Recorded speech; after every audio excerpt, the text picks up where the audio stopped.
Hola, bienvenidos. Mi nombre es José Manuel López García. El lenguaje moral. No cabe duda de que la teoría metaética supone el estudio del lenguaje y que constituye, por tanto, un intento de explicación acerca de la forma, función y significado de los juicios morales. También es indudable que la justificación de nuestro lenguaje moral se convertirá en justificación de la conducta basada en valoraciones o preceptos éticos acerca de lo que está bien y lo que está mal. El hecho de que la ética no pueda ser objeto de una razón especulativa no significa que carezca de toda racionalidad. Al contrario, se basa en la razón, en cierta medida.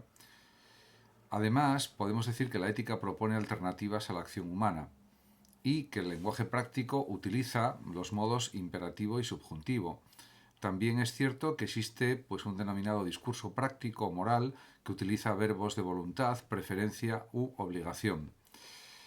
Además, se puede decir que el lenguaje práctico de la moral no es asertivo, no es susceptible de una verdad o falsedad absoluta, porque podemos también afirmar que el discurso moral es un subconjunto del discurso práctico, pero no su totalidad. Además, los enunciados prácticos no se dirigen al entendimiento, sino que obligan a la voluntad, como es en el caso de los enunciados normativos. Por otra parte, es evidente que todo enunciado ético implica una norma para la acción. En consecuencia, podemos decir que el lenguaje ético es siempre normativo. En relación con la significación de los enunciados deónticos, se puede decir que son mandatos, prohibiciones o permisos. Y también se puede explicar que el concepto de mandato es el único concepto deóntico fundamental. Ya un pensador como Kuchera defiende la tesis o la afirmación de que tanto la lógica deóntica como la ética se ocupan de oraciones que podemos calificar como enunciativas. Los mandatos no condicionados, por ejemplo, son mandatos prima facie, son los que Kant exigía para el discurso ético. Kant, como se sabe, hablaba del imperativo categórico, de la autonomía de la voluntad moral, de la ley moral, etc. Los mandatos pueden ser, por supuesto, autónomos o heterónomos, dependiendo de la autoridad que los imponga. Von Reich consideraba que los enunciados condicionales eran o son normas hipotéticas y considera también que están basados en expresiones anancásticas.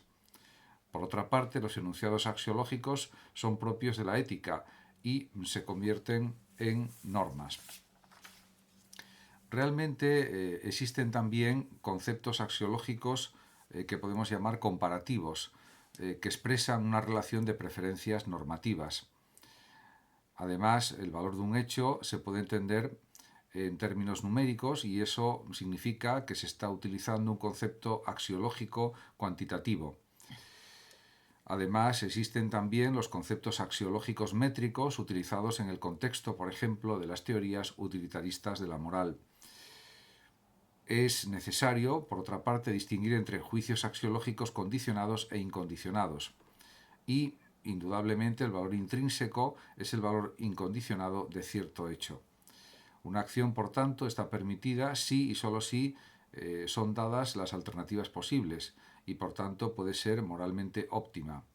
Para Kant, por ejemplo, los mandatos son exclusivamente enunciados sobre obligaciones y los valores pueden ser considerados como realidades objetivas o preferencias subjetivas. El antropólogo Fehr señala, por ejemplo, que la valoración moral sobre los otros implica condena o aprobación. Sidgwick, otro filósofo, habla del intuicionismo, que es la identificación del principio moral con un axioma evidente. Por otra parte, otro filósofo moral, como Moore, habla del intuicionismo y señala que los filósofos morales intuicionistas consideran que la cualidad es lo bueno. En Pritchard es la obligación moral y diríamos que en otros pensadores es lo justo y también lo bueno. Por ejemplo, en Ross. Moore también destaca la obligatoriedad como cualidad. Y también se puede entender que hay lo que se puede denominar una prescripción, que es un carácter universalizable y que lo defienden otros pensadores como por ejemplo Are. Además, Moore niega que bueno sea una propiedad natural. Pritchard, en cambio, está convencido de que las verdades morales son necesarias y las intuiciones morales también son indubitables. Podemos decir, además, que para Are el discurso ético es prescriptivo más que emotivo. En cambio, para Hume, pues diríamos que la moral es fundamentalmente emotivista y no está basada en la razón. Según Ross, existe pues una mayor proporción de razonamientos morales en su explicación del comportamiento ético y eso es algo válido y adecuado. Por otra parte, uno de los críticos más poderosos del intuicionismo moral es el filósofo Ayer. Ayer y Hume consideran que el valor no forma parte real del mundo.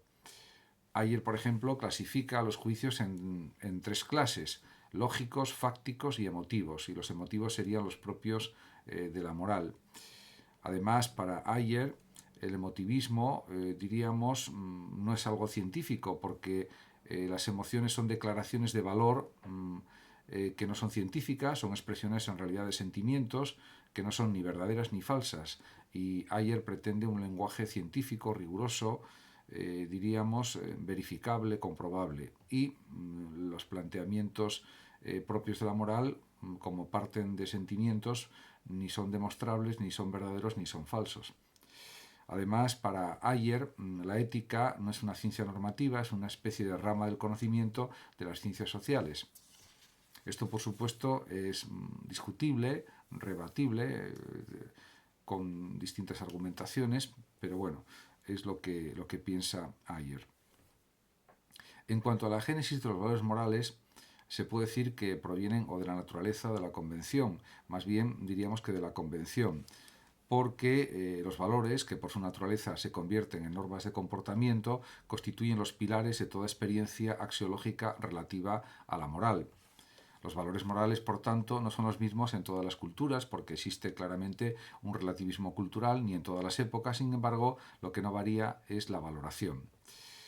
Además, la cualificación o clasificación de algo como bueno o malo depende del punto de vista moral que se utilice, y eso también tiene sus matices, aunque también podría ser analizado desde una perspectiva universalista. En cuanto a la realidad del valor, es claro que es el valer. Se puede pensar también que los valores, por ejemplo los valores éticos, no dependen de nuestras preferencias individuales y que pretenden ser algo objetivo u objetivable. Además, los valores siempre son expresados o expresables como predicaciones del ser, de lo que es. También existen valores que podemos considerar que son cualidad pura. Por ejemplo, lo bello se contempla, sin embargo, el bien hay que cumplirlo. Los valores se encuentran, además, también en los enunciados axiológicos o de valor. Cuchera, por ejemplo, habla de la experiencia axiológica o del valor experiencia de que algo tiene una cualidad valorativa. Además, se puede pensar que existen determinadas normas de comportamiento que indudablemente representan ciertos ideales axiológicos.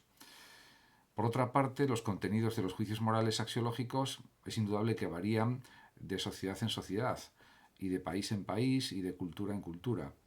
Reiner, por ejemplo, en el año 1965 dice que el hombre encuentra distintos valores como grato, ingrato, indiferente, etc. Un valor, por tanto, es lo que hace que una realidad se nos presente como digna o indigna, o como valiosa o no valiosa, por supuesto. Todos los bienes, en consecuencia, son objetos de valor duradero. Para Reiner, ejemplos de valores absolutos son, por ejemplo, el valor de la vida, el valor del derecho, el valor de la moral, el valor de la ética, etc. Según Reiner, también, si el hombre decide anteponer sus intereses a un valor absoluto, está obrando de un modo moralmente malo. También dice Reiner que diferenciar lo moralmente verdadero de lo moralmente falso es algo preciso y necesario. Y también es importante y es fundamental clarificar los criterios que el hombre utiliza para su comportamiento ético. Además, se puede afirmar que la raíz de la moralidad está basada en la espontánea cualificación moral de los rasgos del carácter psicológico.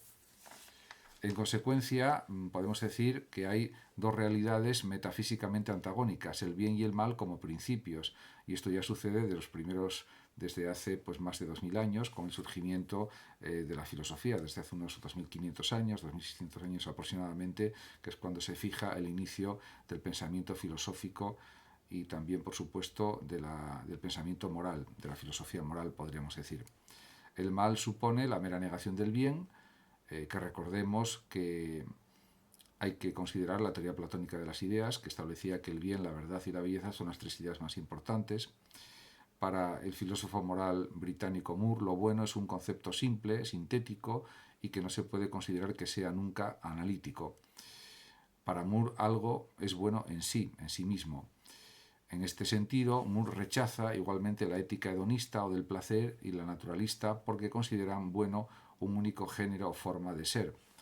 Éticamente bueno, por tanto, es el hombre que actúa conforme a la virtud, se podría decir de forma general. Platón y Aristóteles se preocuparon, por ejemplo, por diferenciar, por discernir, por distinguir lo que era la virtud humana.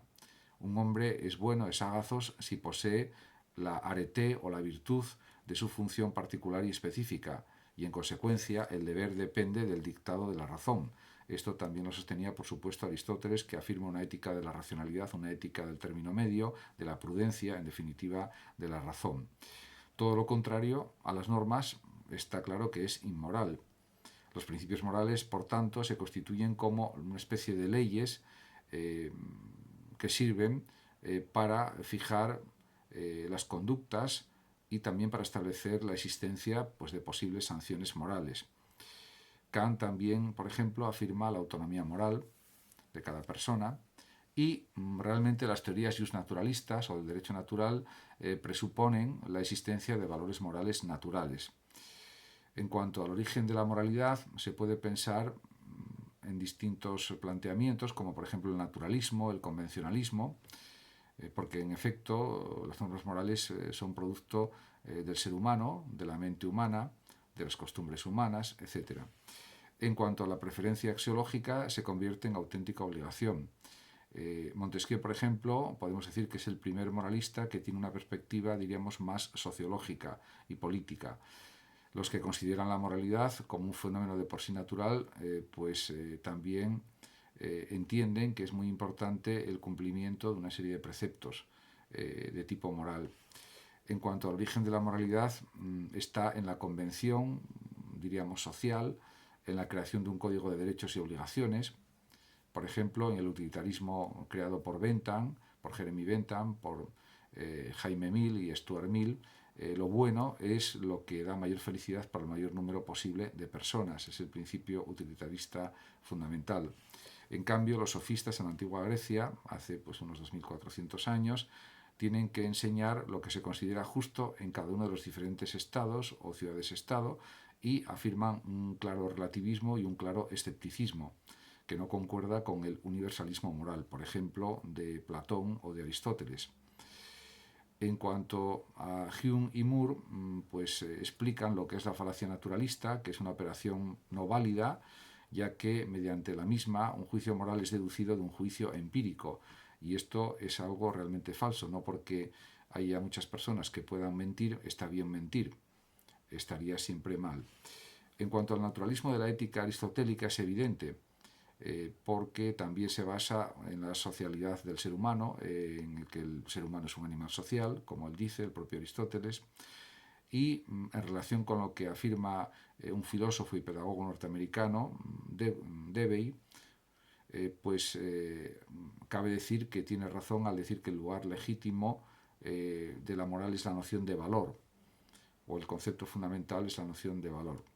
En cuanto al realismo aristotélico, pues responde claramente a un obvio naturalismo, pensar que la naturaleza de la especie humana tiene unos aspectos claramente morales, sociales, y, por ejemplo, en el caso del filósofo británico del siglo XVII, Thomas Hobbes, es evidente que él considera que hay un deseo de dominio por parte del ser humano, y también de evitar la muerte, por lo tanto un deseo de supervivencia, y que eso implica también una serie de conductas generalmente morales.